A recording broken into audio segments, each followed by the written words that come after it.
Hello everyone, welcome to your BST class. Last video से हम देख रहे हैं मॉडर्न कंट्रोल टेक्निक्स, जिसमें लास्ट वीडियो में हमने जीरो बेस्ड बजटिंग और परफॉर्मेंस बजटिंग और प्रोग्राम बजटिंग के बारे में पढ़ा था। अब हम आगे देखते हैं, जिसमें थर्ड है responsibility accounting. This stands for a system of accounting where the performance of people are judged by assessing their contribution for achievement. Responsibility Center is an organizational unit headed by responsible persons. Responsibility centers are subdivided into the following. Responsibility accounting का मतलब ये है कि उसमें वहां पर किसी भी पर्सन को उनके अचीवमेंट्स के अकॉर्डिंगली ही जज किया जाता है कि जो ऑर्गेनाइजेशन की जो अचीवमेंट्स होती है उसमें उस पर्सन का कंट्रीब्यूशन कितना है। इसके बेस पर इसके बेस पर ही जजमेंट किया जाता है कि वो पर्सन का कितना उसका परफॉर्मेंस कैसा है एंड वो ऑर्गेनाइजेशन के लिए कितनी जिम्मेदारी के साथ में काम कर रहा है। इसको उसके परफॉर्मेंस के बेस पे जज किया जाता है। इसे हम रिस्पॉन्सिबिलिटी अकाउंटिंग कहते हैं। एंड हर ऑर्गेनाइजेशन, हर यूनिट को एक रिस्पॉन्सिबल पर्सन को हैंड ओवर किया जाता है। उसके आधार पर ही सारे डिसीजंस लिए जाते हैं, कैलकुलेशंस किए जाते हैं। नेक्स्ट अब हम देखते हैं रिस्पॉन्सिबिलिटी सेंटर्स को बहुत तरह से अलग अलग भागों में बांटा गया है, ताकि उसके हेड को वो हेड अपने काम को आसानी से कर सके। उस ऑर्गेनाइजेशन के हेड को जो अलग अलग यूनिट्स में बांटा गया है, उस हेड का यूनिट का जो हेड है वो बहुत अच्छे से अपने काम को कर सके। जिसमें सबसे पहला है express centre. This can be performed by dividing organization into number of predetermined centers requiring expenses to be incurred and performance is appraised by cost centers. यहाँ पे क्या किया जाता है, ऑर्गेनाइजेशन को अलग अलग पहले से ही डिसाइड किए हुए छोटे छोटे सेंटर्स में बांट दिया जाता है, जो उसके खर्चे के बेसिस पे होता है। एंड वो खर्चे में से उसका कॉस्ट कितना, उस यूनिट का कॉस्ट कितना होगा, अलग अलग छोटे छोटे सेंटर्स में बांटा गया है, तो उस सेंटर का कॉस्ट प्राइस क्या होगा और उसका रिक्वायरमेंट्स क्या होंगे, इसके आधार पर अलग अलग सेंटर्स पे बांट करके फिर उसकी अकाउंटिंग की जाती है। नेक्स्ट है, इसका एक और तरीका होता है profit centre. The organization can be divided into the number of divisions. The performance of each will be judged in terms of both income earned and the incurred expenses cost. This is an important system of control in large organizations.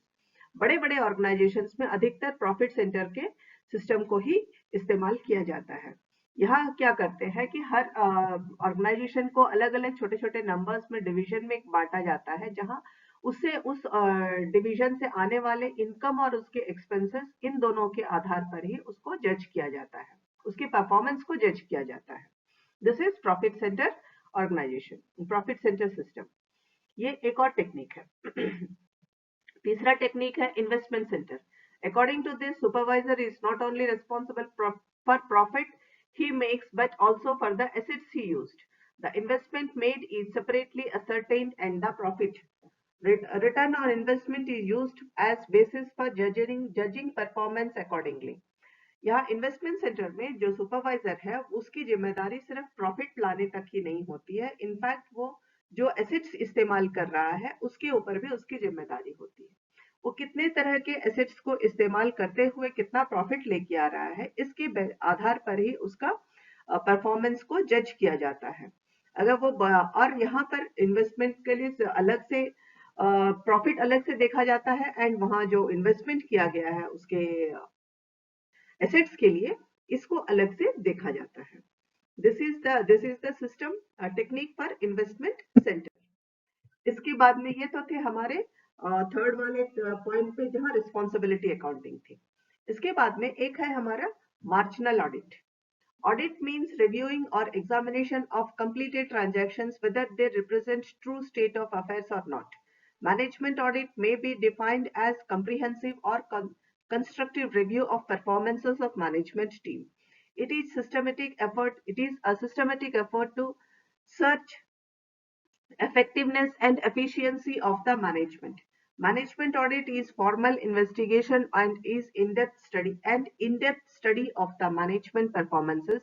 There is no legal obligation to undergo management audit. It is just moral, social and personal professional pressure on management for effective functioning. Management audit का मतलब क्या है कि जो काम already हो चुके हैं और जो ट्रांजैक्शंस को एंटर किया गया है वो कहाँ तक सही है एंड सही तरीके से रिकॉर्ड किए गए हैं कि नहीं, इसको जो चेक किया जाता है that is known as audit. Audit का मीनिंग वही है, जो ऑलरेडी बुक्स ऑफ रिकॉर्ड्स बने हुए हैं वो सही तरह से उसमें जितने भी ट्रांजैक्शंस है वो प्रॉपरली बने हुए हैं कि नहीं, इसको देखने का काम जो होता है that is what is known as audit. And management audit में जो पूरे और परफॉर्मेंस कैसा है पूरे मैनेजमेंट टीम का वो देखा जाता है. और हर ऑर्गेनाइजेशंस में बहुत सारे डिपार्टमेंट्स होते हैं और उन सबको सिस्टमेटिकली चलाने के लिए जो रजिस्टर्स मेंटेन किए गए हैं, जो इंफॉर्मेशन वो सही तरीके से है या नहीं एंड काम कितना सही तरीके से हो रहा है, इसको देखने का जो काम करते हैं उसे ही मैनेजमेंट ऑडिट कहते हैं. मैनेजमेंट ऑडिट वैसे बहुत जगहों में कंपलसरी नहीं होता है, वो एक ऑर्गेनाइजेशन की जिम्मेदारी होती है, जो मोरल जिम्मेदारी या सोशल जिम्मेदारी कि वो उनका जो ऑर्गेनाइजेशन है वो बहुत सही तरीके से चल रहा है या नहीं, बिना किसी मुश्किल के, बिना किसी रुकावट के अच्छे से चल रहा है कि नहीं, ये देखने का काम करती है मैनेजरियल ऑडिट. ऑब्लिगेशन कोई लीगल ऑब्लिगेशन नहीं है, कोई लीगल रूल नहीं होता कि आपको मैनेजमेंट ऑडिट करना ही है, लेकिन ऑर्गेनाइजेशन के खुद के moral, social and professional pressure की वजह से मैनेजमेंट ऑडिट को करती है ताकि मैनेजमेंट जो है बहुत सही तरीके से चल सके. नेक्स्ट हमारा है program evaluation and review technique, जिसे हम PERT भी कहते हैं, program evaluation and review technique. This technique was first time used in USA in 1957. It is an integrated management system designed to provide managers with information they need in planning and controlling schedules. It specifies the techniques and procedures to be used. PERT is a versatile tool in management, particularly for managers. PERT क्या है? Program evaluation review technique, जो सबसे पहले US में 1957 में use किया गया था. यहाँ पर क्या किया जाता है, मैनेजर्स को अलग अलग तरह के इंफॉर्मेशन प्रोवाइड किए जाते हैं ताकि जो उनके प्लानिंग और कंट्रोलिंग के सिस्टम पे मददगार हो सके. उनको हेल्प करने के लिए अलग अलग तरह के इंफॉर्मेशन को दिया जाता है. ये एक पर्टिकुलर तरह का टेक्निक और प्रोसीजर्स को फॉलो नहीं करता, ये अलग अलग तरह के इंफॉर्मेशन को, ये बहुत ही वर्सेटाइल टूल है जो अलग अलग तरह से मैनेजमेंट में मैनेजर्स के लिए बहुत हेल्पफुल होता है, अलग अलग तरीके से इनको हेल्प करता है. एंड इस टेक्निक को अधिकतर कई जगहों में यूज करते हैं, जिसमें अधिकतर ये हेल्पफुल होता है. एयरपोर्ट बिल्डिंग में एयरपोर्ट बनाने के लिए उसका तरीका अलग होता है, इसीलिए वहां अलग अलग तरीके को, इसीलिए इसे वर्सेटाइल टूल भी कहा गया है. एयरपोर्ट बिल्डिंग एक अलग तरह से होगा, शिप बिल्डिंग कंपनीज एक अलग तरह से होंगे, लॉन्चिंग ऑफ न्यू प्रोडक्ट्स अलग तरीके से होता है. तो इन सब के लिए जो भी इंफॉर्मेशन चाहिए होता है वो अलग अलग तरीके का होता है. That's why it is always a very different one. तो इसीलिए इसको एक वर्सेटाइल टूल माना जाता है, क्योंकि हर रिक्वायरमेंट के अनुसार वो इंफॉर्मेशन प्रोवाइड करता है. This is used for project management problems consisting of various activities.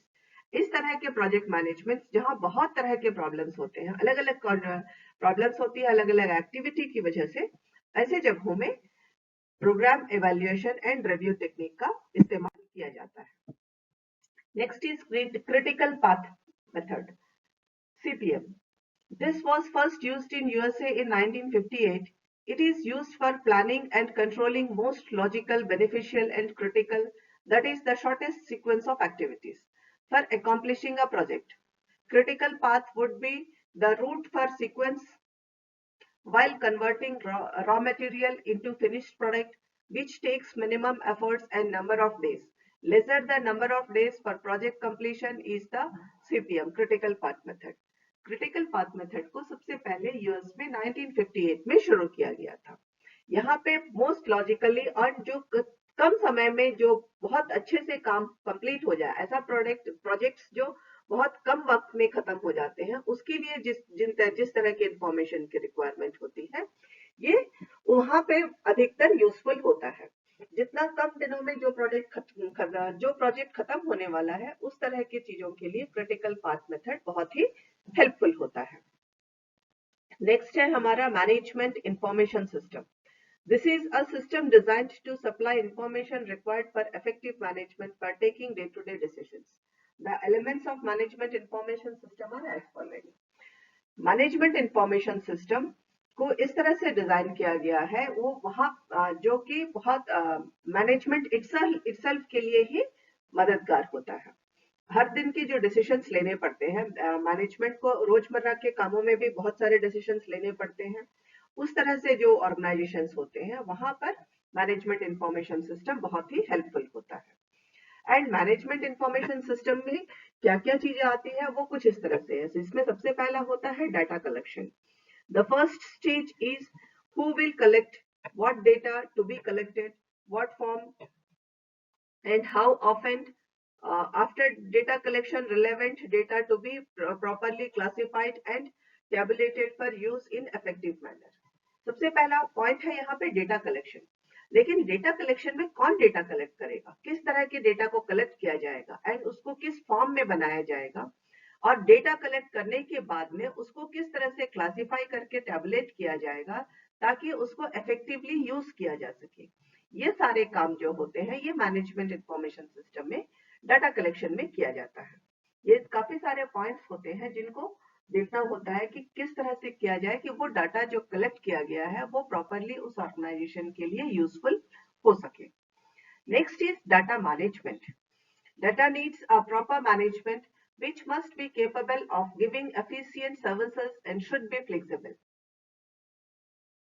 Management information system is the integrated technique for gathering relevant information and transferring in usable form for decision making persons. This system involves creating, processing, storing, reviewing, transmitting of informations. Next data management है. Data management में क्या किया जाता है कि जो भी ये इस तरह के जो भी डाटा को कलेक्ट किया गया वो इतना फ्लेक्सिबल होना चाहिए कि जो भी डाटा कलेक्ट किया गया है उसको इस फॉर्म में बदला जा सके कि जो डिसीजंस लेने वाले हैं उनके लिए ये पूरा यूजफुल हो सके. एक ऐसा इंफॉर्मेशन जो कि जो डिसीजन लेने वाले के लिए अगर यूजफुल नहीं है तो उस इंफॉर्मेशन का कोई मतलब नहीं रहता है. तो इसीलिए डाटा कलेक्ट करने के बाद में उसको इस तरह से बदला जाए और उसको इस तरह से अरेंज किया जाए और वो इंफॉर्मेशन को ऐसे ट्रांसफर किया जाए ताकि जो डिसीजन लेने वाले पर्सन है उनके लिए वो पूरी तरह से यूजफुल हो. इसे हम डाटा मैनेजमेंट कहते हैं. एंड यहाँ पे इसीलिए क्रिएटिंग पहले तैयार करना होता है, फिर प्रोसेसिंग करना होता है, देन स्टोरिंग होता है, उसके बाद उसको रिव्यू करके इंफॉर्मेशन को ट्रांसफर किया जाता है जिस पर्सन के लिए वो रिक्वायर्ड है. ये सारे काम डाटा मैनेजमेंट में किए जाते हैं. इस यहाँ पर हमारा कंट्रोलिंग जो है वो चैप्टर खत्म होता है. नेक्स्ट वीडियो में हम आगे के नए चैप्टर पे चलते हैं. The new chapter for you is financial management. इस चैप्टर के सारे क्वेश्चन आंसर्स को आप लोग बनाने की कोशिश कीजिए, इसके नोट्स बनाइए. देन इफ जो क्वेश्चंस के आंसर्स आप लोग नहीं बना पाते हैं उसे हम लोग नेक्स्ट वीडियोस में या नेक्स्ट आगे के क्लासेस में डिस्कस करते हैं. Thank you girls.